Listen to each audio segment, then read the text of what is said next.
So ఈ టైంలో చాలామంది అడిగే ప్రశ్న, సో మీరు చెప్పడానికి కొంత ఇబ్బంది పడే ప్రశ్న అనుకుంటా. మళ్ళీ మైలవరం నుంచి మీరు పోటీ చేస్తున్నారా? అది అధినాయకత్వ నిర్ణయం, పార్టీ నిర్ణయం. వారి నిర్ణయానుసారమే నేను నడుస్తాను. అంటే బేసిక్గా గత 5 ఏళ్లలో వసంత కృష్ణప్రసాద్ మైలవరం రూపురేఖలు మార్చారు, ఎన్నో అభివృద్ధి కార్యక్రమాలు చేశారు, అవసరమైతే గవర్నమెంట్తో పోట్లాడి మరీ నిధులు తీసుకొచ్చి చేయాల్సినవన్నీ చేశారు. ఇలాంటి పరిస్థితుల్లో ఒకవేళ ఈ కాన్స్టిట్యున్సీ వదిలి వేరే చోటకి వెళ్ళమంటే ఎలా వెళ్ళగలుగుతారు అని? అంటే పార్టీ ప్రయోజనాల దృష్ట్యా వాళ్ళు కనుక వెళ్ళమని చెప్పాల్సి వస్తే నేను దానికి ఏమి సందేహించో లేకపోతే దానికి వాదనలకి వీటికేటికి దిగను. పార్టీ నిర్ణయానుసారమే నేను కట్టుబడి ఉంటాను. పార్టీ నిర్ణయానుసారమే నేను ముందుకు వెళ్తాను. అంటే ముందే మీ కమిట్మెంట్ కానీ గ్రీన్ సిగ్నల్ కానీ ఇవ్వలేదా? నేను బాబు గారిని అసలు కలిసింది ఈరోజే.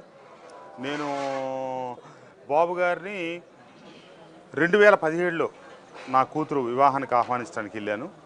2018లో వారు నన్ను అప్పుడు పిలిపించారు. తర్వాత మళ్ళీ ఈరోజు కలవటమే. నేనేమి మధ్యలో కలవలేదు, కలిసి వారితో ఏం మాట్లాడలేదు. ఒక కొద్ది కాలం క్రితం ఇటీవల నేను ఇక లోకేష్ బాబు గారిని అయితే కలవటం జరిగింది. అంతే తప్పితే బాబు గారిని అయితే ఈరోజు కలవటమే. ఇతిమిద్దంగా మాట్లాడి చర్చించడం ఇవన్నీ జరగలేదు.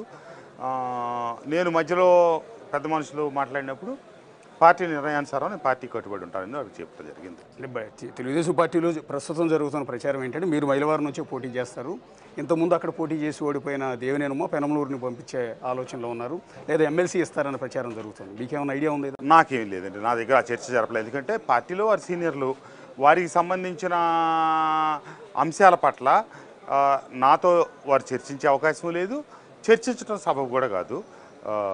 నేను పునరాగమనం అనేది పార్టీలోకి చిన్న వయసులో తండ్రితో పాటు వారసత్వంగా అట్లా కుటుంబంలో ఎవరెట్టుంటే ఆ కుటుంబం ఆడవాళ్ళు కావచ్చు, పిల్లలు కావచ్చు, అంతే ఆ రకంగా ఇది అయిపోయినాడు. ఆ రకంగా నాన్నగారితో కొనసాగి ముందుకు వచ్చి నేనంటూ నా ఇండిపెండెంట్గా పాలిటిక్స్ తర్వాత స్టార్ట్ చేసుకున్నాను 99 నుంచి.